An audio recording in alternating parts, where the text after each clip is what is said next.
Eh bien, j'ai envie de dire, pour débuter 2025, on a quand même eu un bon mois de janvier côté cinéma. Bon, même si oui, il y a quand même eu quelques films pas terribles malgré tout. Et bonjour tout le monde, comme vous pouvez le constater, on ne se retrouve pas pour une session de l'actu des mouches, mais pour une petite vidéo multicritique. J'essaierai de vous proposer ce genre de vidéo si je le peux tous les mois. Concrètement, c'est une vidéo où je reviendrai sur les films que j'ai vus en salle durant le mois justement, mais dont je n'ai pas parlé dans une vidéo individuelle. Je ne reviendrai donc pas sur les films L'amour au présent, 6 jours et Wolfman, mais je vous remettrai des petits liens dans la description si vous le souhaitez, si vous n'avez pas encore vu ces critiques. Et nous allons pouvoir sans plus tarder commencer avec le film Un ours dans le Jura. Le film nous raconte l'histoire de Michel et Cathy qui se retrouvent malgré eux impliqués dans une histoire de gangsters avec notamment des meurtres et également une petite mallette remplie de 2 petits millions d'euros, c'est tout. C'est un film de et avec Franck Dubosc et comme je vous le disais, je ne suis pas particulièrement fan de ce qu'il nous propose habituellement parce qu'il fait toujours plus ou moins la même chose. Et je pensais que dans ce film, ça nous changerait de ce qu'il nous propose habituellement.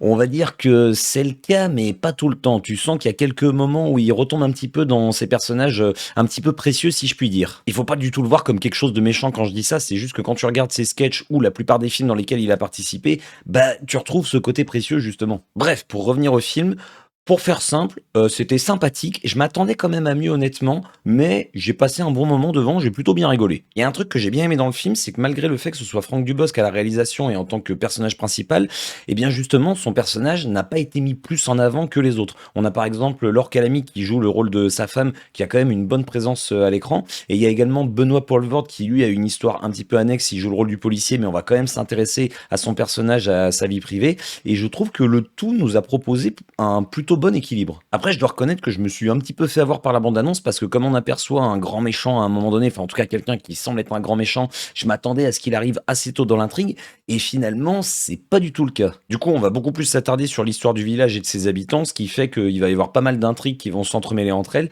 pour se rejoindre finalement à un moment donné et quand il se passera tel ou tel point, je vais essayer de ne pas en dévoiler bien sûr sur l'intrigue, mais globalement, oui, voilà, pour conclure, je dirais que c'était un film plutôt sympathique, je ne regrette pas d'être allé à cette séance. Alors si je fais une vidéo multicritique, c'est parce que j'ai pas 50 millions de choses à dire sur les films dont je vais vous parler. Si c'était le cas, bien évidemment, je vous aurais fait une vidéo critique individuelle. Donc ne vous étonnez pas si je passe rapidement sur certains films plus que sur d'autres. Et j'ai envie de dire, ça pourrait justement être le genre de vidéo qui pourrait nous permettre, pourquoi pas, de débattre un petit peu plus sur les films. J'ai même envie de vous encourager à revenir en commentaire sur des points que j'aurais oublié d'évoquer sur tel ou tel film. Encore une fois, c'est des films sur lesquels j'ai pas pris 1 million de notes, mais moi ce que j'aime, c'est débattre avec vous. Et justement, en parlant de ça, on va pouvoir enchaîner sur le deuxième film sur lequel je ne vais malheureusement pas avoir grand chose à dire. Il s'intitule Bird. Le film va nous raconter l'histoire de Bailey qui vit dans un squat avec son père et son frère, même si c'est pas très clair au début. Et donc, ça va simplement nous raconter sa vie et la misère dans laquelle elle vit, j'ai envie de dire. Oui, il se passe vraiment pas grand chose dans ce film, c'est très visuel, mais honnêtement, je vous cache pas que je me suis beaucoup emmerdé devant.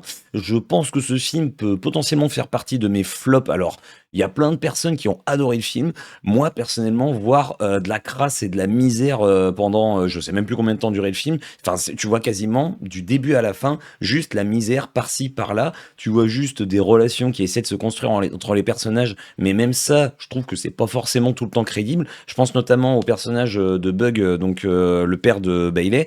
T'as même plus l'impression que c'est son frère par moment. Et pour rester dans les personnages, Bailey va rencontrer sur sa route un certain Bird, d'où le titre du film, mais au final, il a pas une présence si importante à l'écran, et j'ai trouvé que la relation qu'il avait avec elle, mais également avec les autres personnages, c'était pas crédible. Genre à un moment par exemple, ils vont voir les petites sœurs justement de Bailey, ils les voient une seule fois, hein. La fois suivante, ah Bird, Bird, mais c'est vraiment, elles se comportent comme si c'était leur meilleure amie et qu'elles le connaissaient depuis 10 ans. Enfin, il y a quelques passages comme ça que j'ai vraiment pas trouvé crédible du tout. Et il y a un passage avec ce personnage qui est complètement fantaisiste, tu vois que ce n'est pas ancré dans le monde réel. Alors du coup, tu ne comprends pas exactement ce qui s'est passé dans cette scène quand elle est terminée, mais même au-delà de ça, j'arrivais pas à comprendre qu'est-ce que cette scène voulait nous dire. Donc si quelqu'un voit de quelle scène je parle, je veux bien une petite explication dessus. Et même si, oui, il y a une belle photographie globalement dans le film, on voit pas mal de plans filmés justement avec une vieille caméra. Alors ça, c'est un truc qui m'a un peu saoulé d'ailleurs. Cette caméra à épaule, je l'ai trouvée assez insupportable durant tout le film. Ça m'a pas gêné, enfin ça me gêne pas la plupart du temps les caméras à épaule. Je pense au film Cloverfield où c'est entièrement filmé avec un caméscope, enfin ça te donne cette impression. J'ai eu aucun problème là-dessus. Là, dans Bird, ça m'a vraiment posé problème. Et donc je me suis un petit peu égaré de ce que je voulais vous dire juste avant, mais concrètement, oui, le film a de belles images, Mais à part ça, bah, c'est à peu près tout ce qu'il a pour lui, je trouve. Ah, j'avais dit en intro qu'il n'y avait pas que des bons films ce mois-ci. Nous enchaînons avec un film d'animation qui s'intitule Toto-chan, la petite fille à la fenêtre. Le film nous raconte l'histoire justement de Toto-chan, qui est une petite fille assez énergique, et même un petit peu trop parce qu'elle s'est fait renvoyer des différentes écoles dans lesquelles elle était, et on va la suivre dans sa nouvelle école justement, qui est l'école de Tomoe, le tout dans un contexte de Seconde Guerre mondiale, donc vous imaginez que ça ne va pas être tout le temps joyeux bien sûr. Malheureusement, j'ai vraiment pas grand chose du tout à dire sur ce film, alors que c'était vraiment un très bon film globalement, j'ai passé vraiment un bon moment devant, il y a de belles images graphiquement, c'est un beau film, mais il y a quelques séquences qui se démarquent vachement du lot pour accentuer justement certains points de l'intrigue. L'histoire à côté de ça, elle est bien écrite, les personnages sont globalement bien travaillés, même s'il y en a que quelques-uns qui vont avoir vraiment de l'importance dans l'histoire.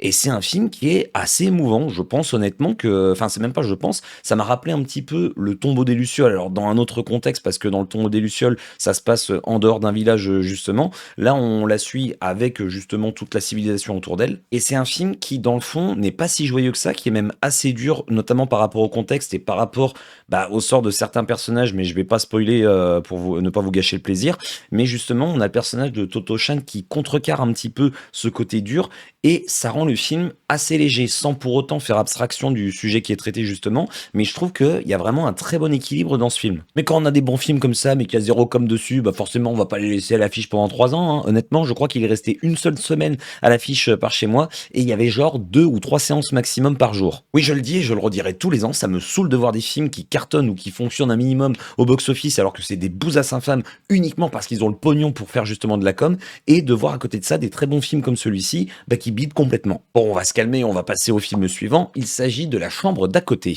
Il s'agit du dernier film de Pedro Almodovar qui met en vedette Tilda Swinton et Julianne Moore dans une histoire d'amitié, on va dire, où il ne se passe pas grand chose, mais étrangement, je me suis pas emmerdé pour autant. Honnêtement, je sais pas trop quoi dire sur ce film, c'est un peu une réflexion sur la vie, la mort, on va dire de manière générale, et ça nous est raconté par deux très bonnes actrices, honnêtement, que ce soit Julianne Moore ou Tilda Swinton, elles sont vraiment topissimes dans leur rôle. Comme j'ai pu vous le dire auparavant, je ne suis pas du tout un connaisseur de la filmographie de Pedro Almodovar, mais les quelques films que j'ai vus de lui, j'ai pas vu autant d'utilisation des couleurs que dans celui-ci, ce qui fait qu'il y a une esthétique qui est assez intéressante justement dans ce film. Et il y a certainement plein de significations à tout ça, mais moi honnêtement j'en ai pas du tout les codes, donc je vous invite à me dire en commentaire qu'est-ce que quoi veut dire ces couleurs. Oui, ça se dit, qu'est-ce que quoi veut dire. J'aurais juste un tout petit bémol, c'est que le film se déroule de manière assez classique pendant la quasi-totalité.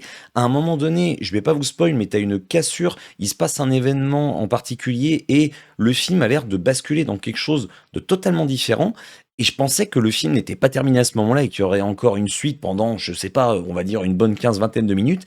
Et pas du tout. Ça se termine quasiment juste après, alors que t'as complètement changé de style d'un seul coup. Donc un petit peu frustré, je ne vous le cache pas par rapport à ça. Mais comme je vous le disais, c'est un film que j'ai apprécié malgré tout, même si je pense pas que ça plaira à tout le monde de par sa lenteur justement. Nous enchaînons maintenant avec le film Baby Girl, dont j'ai failli vous faire une critique individuelle, mais finalement je me suis dit, vas-y, je le mettrai dans la vidéo multicritique. On y suit l'histoire de Nicole Kidman qui interprète une femme qui visiblement n'est pas du tout satisfaite par son mari, et ça on le voit dès le début du film, et elle va rencontrer un stagiaire à son travail avec lequel elle va lier forcément quelques liens. Mais des liens un petit peu chelous comme on a pu le voir dans la bande-annonce. Très honnêtement, film totalement surcoté par rapport au marketing qu'il a eu. Et pour une fois, malgré le marketing, les spectateurs ont l'air assez d'accord avec moi, globalement le film a reçu un accueil plutôt moyen. Et je pense que ce qui a potentiellement déplu aux spectateurs, moi y compris, c'est à la fois la forme, mais également le fond du film. Parce que concrètement, j'ai pas du tout compris quel était le but du film, quel était le message. Le film se déroulait, ça passait, je voyais les scènes qui s'enchaînaient, j'étais là, oui, ok, d'accord. Et à un moment donné, j'étais,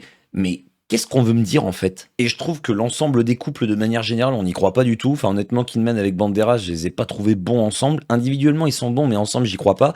Et c'est exactement pareil pour elle avec son stagiaire. Il y a plusieurs moments dans le film où j'ai trouvé que le montage était pas terrible. Je vais prendre un seul exemple, mais à un moment donné, t'as Nicole Kidman qui se fait servir un verre de lait, c'est pas du tout ce qu'elle avait commandé. Tu la vois qui regarde son stagiaire, elle se dit bon bah ok, finalement, je vais boire mon verre de lait. Transition, scène suivante, le stagiaire qui passe derrière Nicole Kidman et qui lui dit gentille fille. Et sauf que cette scène, elle intervient assez tôt finalement par rapport à leur rencontre et à leurs premiers échanges un petit peu douteux. Donc t'as vraiment l'impression que ça sort de nulle part parce qu'à ce moment-là, on n'a absolument rien construit entre eux. Et puis même si j'ai dit que les acteurs globalement étaient pas mauvais individuellement, faut pas non plus pousser sur la performance de Nicole Kidman parce que je suis désolé, y a rien d'incroyable sur le fait d'orgasmer face à la caméra, de bouffer une cravate tellement t'es en chaleur ou de te mettre à quatre pattes pour faire le chien. Je noterai cependant Cependant, sur ce film, un très bon point sur la bande sonore que j'ai trouvé vraiment excellente. Donc pour conclure, même si c'est pas une bouse internationale, je trouve quand même que c'est un film assez moyen globalement. Nous enchaînons avec le film Le Dossier Maldoror qui n'est pas du tout joyeux. En effet, c'est un film qui s'inspire de l'affaire Dutroux qui a ébranlé la Belgique dans les années 90 avec toute une histoire de pédophilie. Et c'était un super film, même si le sujet traité est pas du tout joyeux, moi j'ai passé un super moment devant.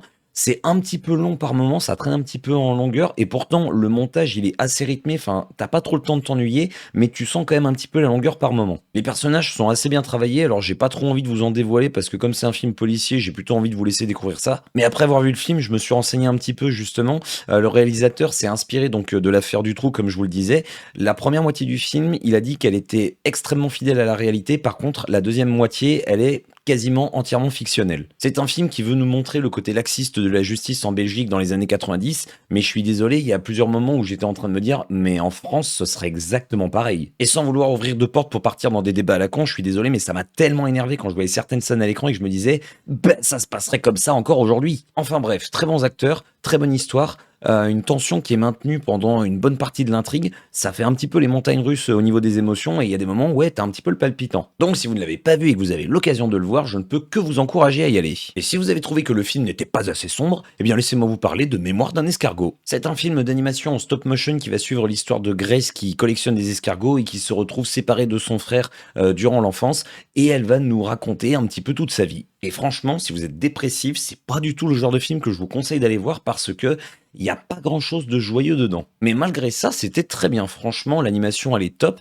La narration, alors l'histoire est bien, mais la narration, c'était un petit peu chiant, j'ai trouvé par moment, parce que d'habitude dans les films, quand t'as les personnages qui te racontent un petit peu leur histoire, bon, ils parlent au début en voix off, bah là c'est quasiment du début à la fin du film, et du coup je dois reconnaître que ça m'a un petit peu perturbé. Il y a quelques moments, je trouve, qui ont été un petit peu gâchés justement par cette voix off, parce que quand tu veux nous montrer quelque chose de fort, ben montrez-le nous juste, ne mettez pas une voix off, ça gâche un petit peu le moment. À part ça, c'était franchement un très bon film, il est nommé aux Oscars cette année dans la catégorie film d'animation, il ne le remportera clairement pas vu ce qu'il y a en face, mais voilà, c'est un film que je vous recommande d'aller voir si vous le pouvez. Nous enchaînons avec le film Je suis toujours là qui nous raconte l'histoire d'une famille sous la dictature du Brésil dans les années 70. Et là, j'ai vraiment pas grand chose à en dire si ce n'est que masterclass absolue. C'est un film qui, encore une fois, est malheureusement tiré d'une histoire vraie et je dois reconnaître que j'ai pas décroché les yeux une seule seconde de l'écran et j'en voulais même plus à la fin. C'est un film qui dure un petit peu plus de 2 heures et dans lequel en soi, c'est pas qu'il se passe pas grand chose, mais on suit juste l'histoire d'une famille